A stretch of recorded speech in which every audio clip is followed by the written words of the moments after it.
اعوذ باللہ من الشیطان الرجیم بسم اللہ الرحمن الرحیم الحمد للہ رب العالمین صدق اللہ العظیم الصلاۃ والسلام علیک یا سیدی یا رسول اللہ وعلی آلک واصحابک یا سیدی یا حبیب اللہ۔ آج الحمد للہ تعالی مسجد حضرت سخی سید اسماعیل شاہ کاظمی مشہدی علیہ رحمہ پر جمعۃ المبارک کے افتتاح کے سلسلہ میں جشن ظہور ائمہ اہل بیت علیہم السلام کا انعقاد کیا گیا، جس میں دور و نزدیک سے ایک بہت بڑی تعداد میں آپ حضرات نے شرکت فرما کر اس پروگرام کو اور ان خوبصورت ترین لمحات کو ہمیشہ کے لیے یادگار بنا دیا۔ میں اپنی جانب سے حضرت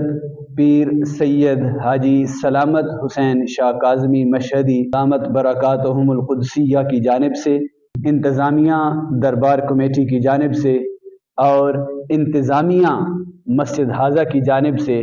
تمام شرکاء کا تہ دل سے مشکور ہوں، اور دیار علم و عرفان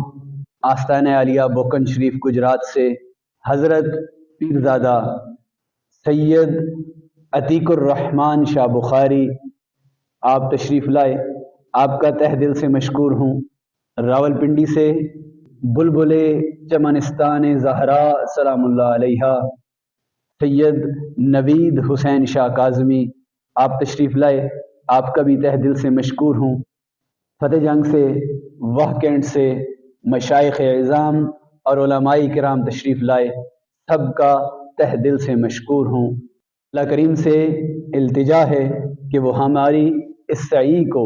اپنی بارگاہ لم یزل میں شرف قبولیت عطا فرمائے، اور حتار کے اس مرکز کو، اس آستانہ عالیہ کو، اس جامع مسجد کو تا ابد الاباد تک قائم و دائم رکھے۔ میں بار دیگر تمام اہل علاقہ کو، بالخصوص اہل محلہ کو دل کی عمیق گہرائیوں سے مبارکباد پیش کرتا ہوں۔ السلام علیکم ورحمۃ اللہ وبرکاتہ۔